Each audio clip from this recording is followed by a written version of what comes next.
तो आज हम पढ़ेंगे खेलो इंडिया यूथ गेम्स, खेल के रंग बिहार के संग। देखते हैं खेलो इंडिया जो यूथ गेम्स है 2025 जो कि बिहार में हुए हैं, और ये जो थीम मैंने बोली है खेल के रंग बिहार के संग, इसको आपको याद रखना पड़ेगा। सीधा सीधा प्रश्न आता है कि थीम क्या थी। और उसके बाद हम देखेंगे आधिकारिक जो मॉस्कॉट है, यानी कि वो था गज सिंह, यानी कि गज सिम्हा जो हाथी की शक्ति और सिंह सिंह के दिल का एक पौराणिक संयोजन है। ये देख सकते हैं आप, गज सिम्हा की फोटो है और उसके साथ ये थीम खेल के रंग बिहार के संग जो आयोजित हुए थे 4 से 15 मई 2025 को। आगे चलते हैं, खेलो इंडिया यूथ गेम्स के बारे में जाने तो हर वर्ष जनवरी या फरवरी में आयोजित होते हैं राष्ट्रीय स्तर के बहु विषय खेल प्रतियोगिता है, जिसे स्कूल अंडर 17 व कॉलेज अंडर 21 के छात्रों के लिए आयोजित किया जाता है। तो दो श्रेणियों के छात्रों के लिए आयोजित होता है, अंडर 17 स्कूल व अंडर 21 कॉलेज के।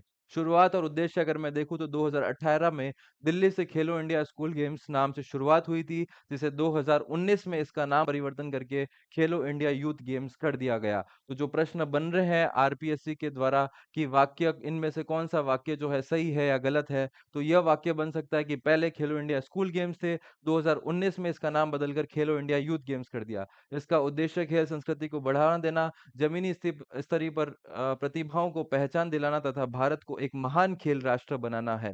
चयनित 1000 बच्चों को अंतर्राष्ट्रीय स्तर के लिए तैयार करने हेतु 8 साल तक 5 लाख रुपए वार्षिक छात्रवृत्ति दी जाती है। तो जो भी यहाँ पर खेलो इंडिया यूथ गेम्स से 1000 बच्चों को ये चयन करते हैं और उनको 8 साल तक 5 लाख रुपए दी जाती है राशि, छात्रवृत्ति जो है वो दी जाती है। उसके बाद हम देखें खेलो इंडिया यूथ गेम्स की तरफ 2025 की तरफ चलते हैं, क्योंकि यहाँ से हमारा करंट का सवाल बनेगा। तो आयोजन बिहार के 5 शहर, तो ये ध्यान रखना है कि बिहार के 5 शहरों में हुआ, जो कि पटना, राजगीर, गया, भागलपुर और बेगसूराय।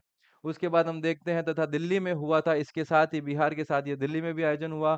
इसमें 27 खेल शामिल किए गए थे और महाराष्ट्र ने कुल मिलाकर 158 पदक जीतकर सर्वश्रेष्ठ प्रदर्शन किया। हमें देखना है दोस्तों, अगर हम अधीनस्थ बोर्ड यानी कि पीटीआई के द्वारा जो भर्ती 13 सितंबर, तो उसमें सवाल बनेगा खेलो इंडिया यूथ गेम्स में 2025 में राजस्थान का स्थान कौन सा था, तो वो स्थान था तीसरा। पहले पे थे महाराष्ट्र, दूसरे पे थे हरियाणा और तीसरे पे था राजस्थान। तो पहली बार तीसरा स्थान प्राप्त हुआ। और स्वर्ण पदक हम देखें तो 24 स्वर्ण पदक है, रजत पदक है 12 और कांस्य पदक है 24, और कुल मिलाकर 60 पदक है। तो इसको तो दोस्तों बहुत आसान है याद करना। क्या है सर? गोल्ड 24, सिल्वर 12 और ब्रॉन्ज भी क्या 24, कुल मिलाकर कितने हो रहे हैं 60। राजस्थान का स्थान कौन सा? तीसरा। बस इतना सा इसमें याद करना था, क्योंकि गोल्ड सिल्वर की आपको, रजत की आपको ध्यान रखनी पड़ेगी। उसके बाद देखूं, स्वर्ण पदक से विजयी राज्य घोषित किया जाता है। जो भी दोस्तों अधिक गोल्ड मेडल जीतता है उससे राज्य घोषित किया जाता है कि किसे स्वर्ण पदक दिया जाएगा। तो सबसे अधिक जो स्वर्ण पदक थे वो महाराष्ट्र के थे, तो इसलिए पहले स्थान पर महाराष्ट्र रहा। उसके बाद हम देखेंगे राजस्थान में कुल 27 खेलों में मुकाबले हुए, जिनमें पहली बार ई स्पोर्ट्स को भी शामिल किया गया था। तो ये पहला खेलो इंडिया यूथ गेम्स था जिसमें ई स्पोर्ट्स को शामिल किया गया। ये प्रश्न बहुत महत्वपूर्ण है, इसको नोट कर लेना।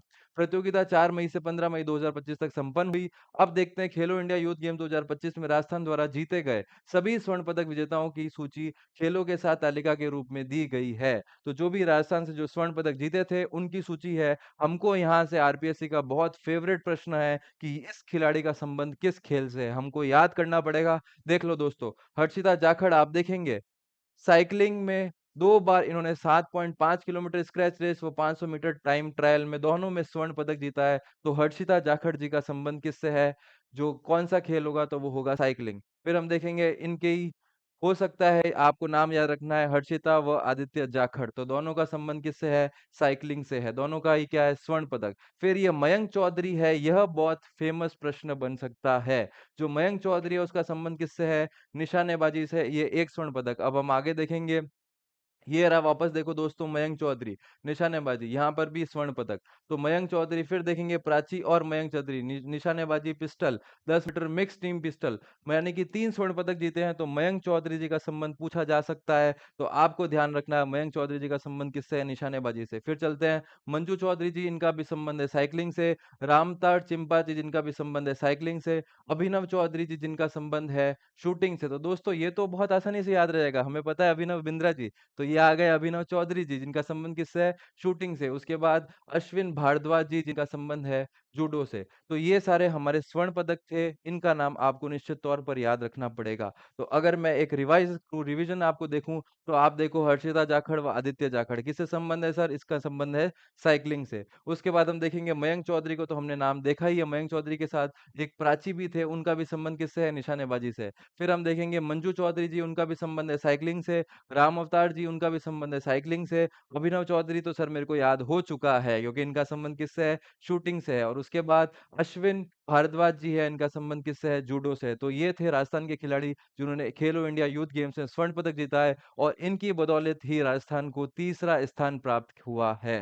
क्योंकि स्वर्ण पदक के तौर पर जो घोषित किया जाता है कि किसे पूरे राज्यों में स्वर्ण पदक मिलेगा, तो सबसे प्रथम था महाराष्ट्र और उसके बाद तीसरे स्थान पर कौन था? हमारा राजस्थान। राजस्थान ने कुल 24 स्वर्ण पदक जीते हैं जिसमें वरिष्ठ साइकिलिंग और निशानेबाजी के खिलाड़ी प्रमुख रहे। आपने देखा होगा कि साइकिलिंग के और निशानेबाजी के खिलाड़ी मेनली है।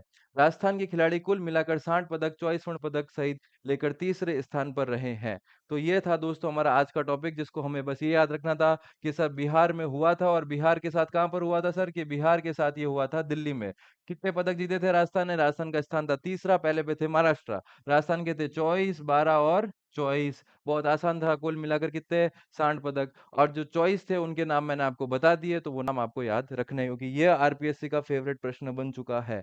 ठीक है दोस्तों, इसी के साथ आप देख सकते हैं ये हमारा टेलीग्राम चैनल का जो क्यूआर कोड है, ये मैंने आपको शेयर कर दिया है। प्रतिदिन रात को 10 बजे यहाँ पर हमारी एक तरह से निःशुल्क टेस्ट सीरीज दी जा रही है। आप इन सभी टेस्ट सीरीज से जुड़ें और अपना स्वयं आकलन आप खुद कर सकते हैं, जो भी पीटीआई की तैयारी कर रहे हैं 2025 और 2026 के लिए। आगे चलते हैं। तो यह था हमारी आज की क्लास, फिर मिलेंगे हम अगली क्लास में। तब तक के लिए जय हिंद, जय भारत।